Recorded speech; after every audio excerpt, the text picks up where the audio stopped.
역대하 28장 1절부터 7절 말씀입니다.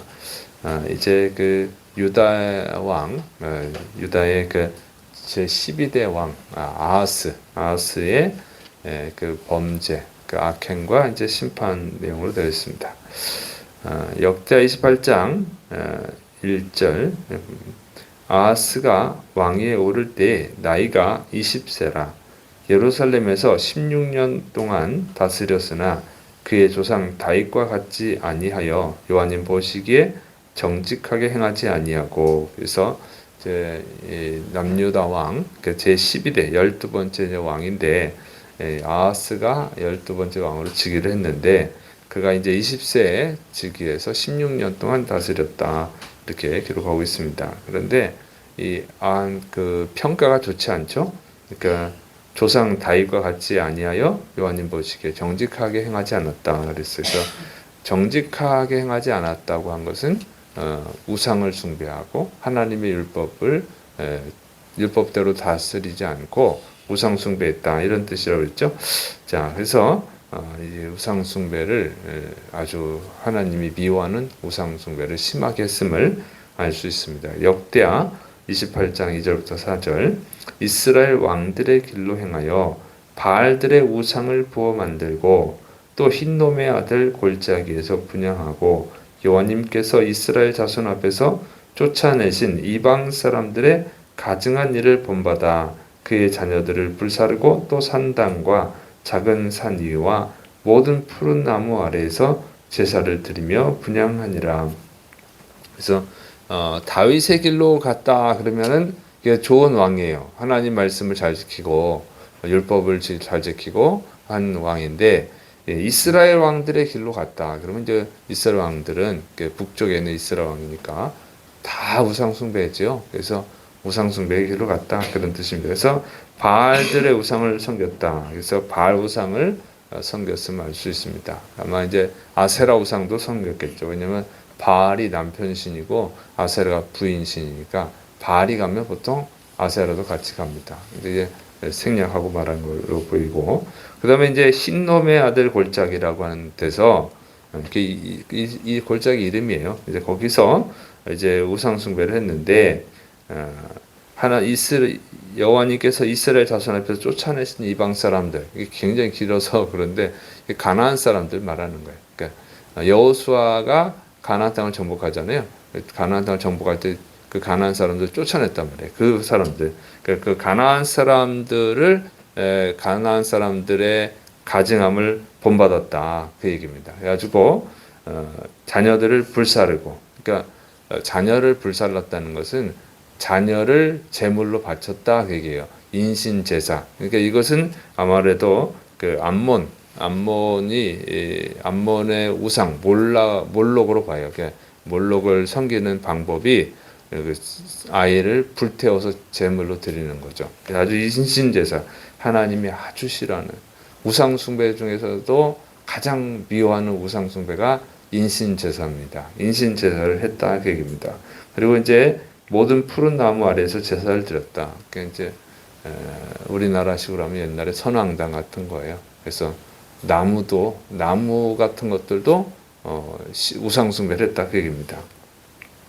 그래서 이 유다의 12번째 왕 아하스는 아주 악한 우상 숭배를 했음을 알 수가 있죠.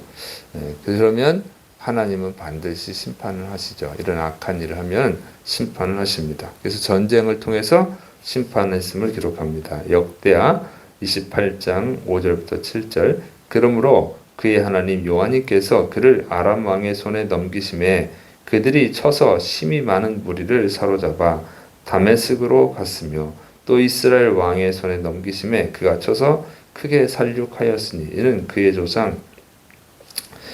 조상들의 하나님 여호와님을 버렸습니다.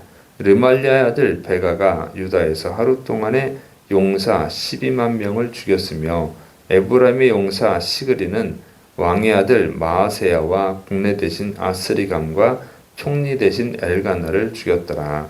그래서 하나님이 미워하는 우상 숭배, 그 중에서도 가장 미워하는 인신 제사를 드렸기 때문에 하나님이 유다를 심판을 하십니다. 여기 보면 이제 하나님이 유다를 아람 왕의 손에 넘겼다. 그런데 손에 넘겼다. 그 표현은 뭐냐면 하나님이 보호를 끝냈다. 그러니까 보호를 중단하고 보호하는 것을 관두고 심판했다. 손에 넘겼다는 것이 뭐냐면 이 아람 왕을 통해서 아람 왕을 이용해서 심판하셨다. 그런 뜻입니다. 그래서 하나님이 이 아람 군대로 하여금 침공을 하게 했어요. 그래서 이 전쟁에서 이 아하스가 패배하죠. 그래가지고 이 아람 왕, 그 열왕기하 16장을 보면은 르신으로 돼 있어요. 아람 왕의 이름이 르신인데 이 유다 백성을 노예로 부리기 위해서 많이 끌고 갔다. 얘기입니다. 그래서 얼마나 많은지는 모르겠지만 어쨌든 많은 백성을 끌고 갔어요. 네, 두 번째로 이제 이스라엘의 제 18대 왕이에요. 베가가 또 침공을 합니다. 베가가 침공을 해서 하루 동안에 유다의 용사 12만 명을 죽였다는 거예요. 하루 만에 12만 명을 죽입니다. 근데 우리가 이제 보니까 유다의 용사가 몇 명이에요? 대략 30만 명이었죠. 30만 명 중에 12만 명이 죽은 거예요. 그러니까 군사력이 3분의 1이 사라진 거죠. 그러니까 굉장히 약화된 거죠. 엄청난 피해를 받습니다. 그 다음에 이제 이 에브라임의 용사, 에브라임 뭐냐면 이스라엘 지파의 아주 중요한 지파죠. 그래서 이스라엘 용사예요. 어쨌든 이스라엘 용사 시글이라고 하는 사람이 유다 왕 아하스의 아들 마아세야를 죽이고 국내 대신 아스리감을 죽이고 총리 대신 엘가나를 죽였다. 정말 중요한 사람들을 죽였죠.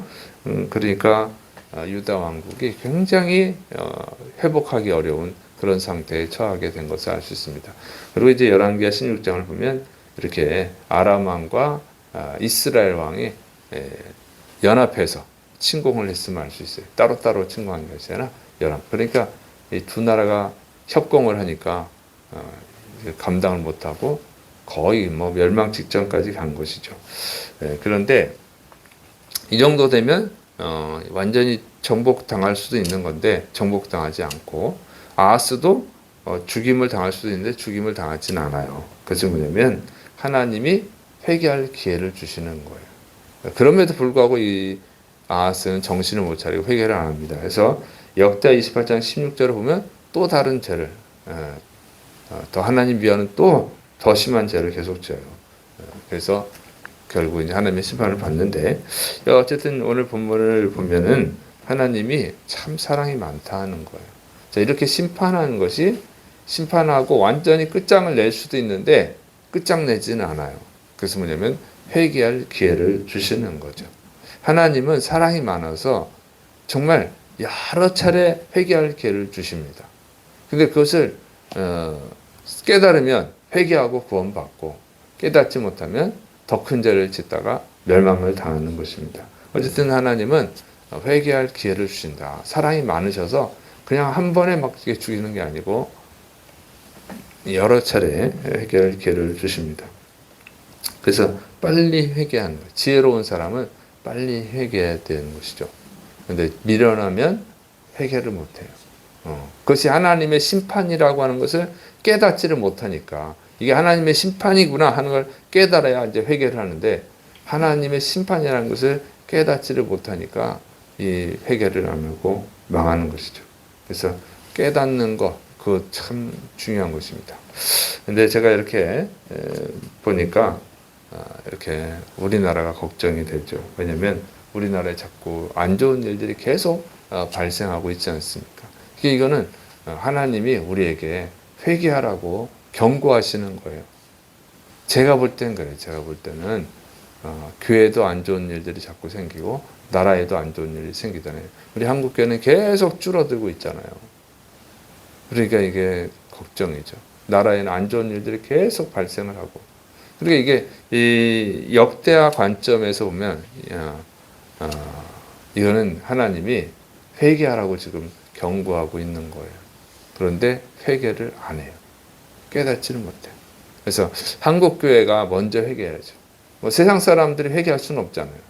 세상 사람들이 뭘 알겠어요. 그러니까 한국 교회가 회개해야 됩니다. 그리스도인들이 회개해야 돼요. 그리고 세상을 향해서 회개하라고 해야 되는데 교회 자체가 해결을 안 하니까. 정말 하나님이 미워하는 아주 잘못된 세속적인 것들이 교회에 너무 많이 들어와 있잖아요.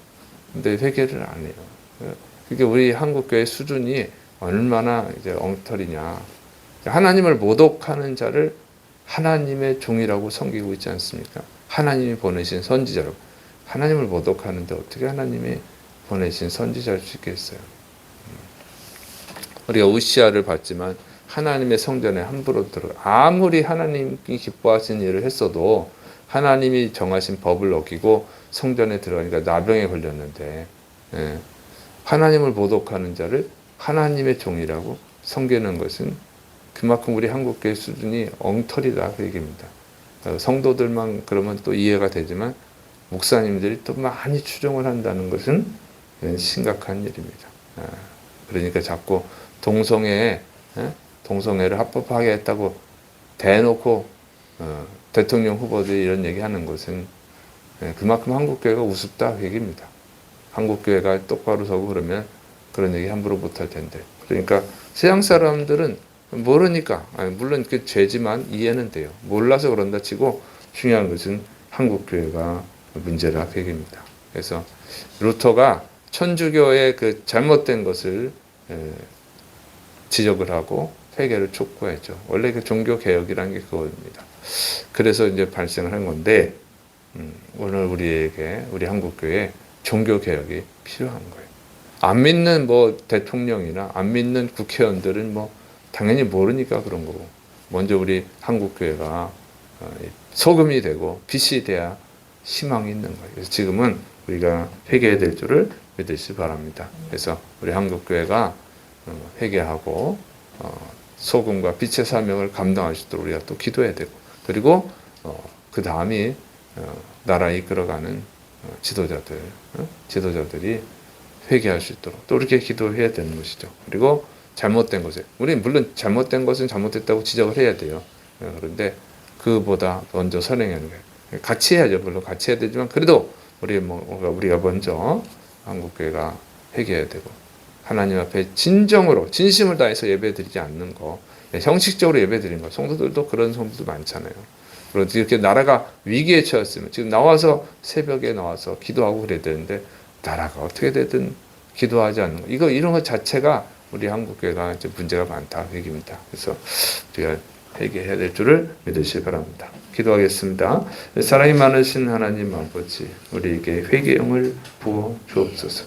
지금은 회개하고 우리가 세상에 빛이 되어야 될 때입니다. 하나님 우리를 구원하여 주옵소서. 우리 한국교회를 구원하여 주시고 우리나라를 구원하여 주옵소서. 예수님의 이름으로 감사하며 기도드립니다. 아멘.